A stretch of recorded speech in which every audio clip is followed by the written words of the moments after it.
Hello बच्चों, आइए प्रश्न को देखते हैं। तो प्रश्न में दिया है, वैद्युत रसायन श्रेणी में नीचे की ओर जाने पर निम्नलिखित गुणों किस प्रकार परिवर्तित होते हैं। यहाँ दिया है ऑक्सीकृत रूप की ऑक्सीकरण क्षमता। आइए मुख्य अवधारणा की चर्चा करते हैं। मुख्य अवधारणा। तो प्रश्न में क्या दिया कि वैद्युत रसायन श्रेणी में जब हम नीचे की ओर जाते हैं तो ऑक्सीकृत रूप की ऑक्सीकरण क्षमता में क्या परिवर्तन होता है। तो अगर हम बात करते हैं वैद्युत रसायन श्रेणी में, तो यह हमारा होता है fluorine F2 gas plus 2 electron, और ये हो जाता है हमारा 2F पे माइनस।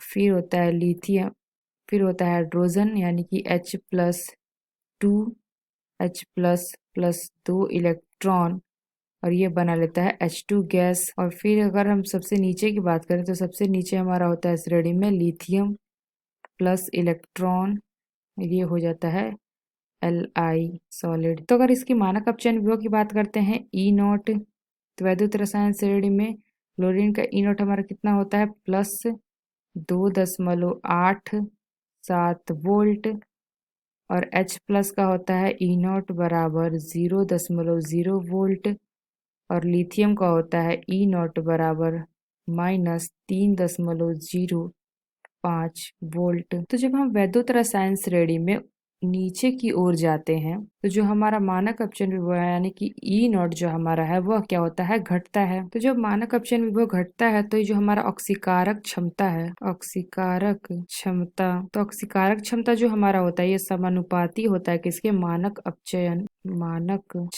विभव के। इसका मतलब कि जब हमारा मानक अपचयन विभव बढ़ेगा तो जो हमारी ऑक्सीकारक क्षमता है वो बढ़ेगी, और जब हमारा मानक अपचयन विभव कम होगा तो जो हमारा ऑक्सीकारक क्षमता है वो भी कम होगा। तो यहाँ पे हमने देखा कि जो वैद्युत रसायन श्रेणी में हम नीचे की ओर जाते हैं तो जो हमारा मानक अपचयन विभव है वह क्या हो रहा है, घट रहा है। तो यानी कि मानक अपचयन विभव हमारा घट रहा है, यानी कि ऑक्सीकारक क्षमता क्या होगी, ऑक्सीकारक क्षमता क्या होगी, घटेगी।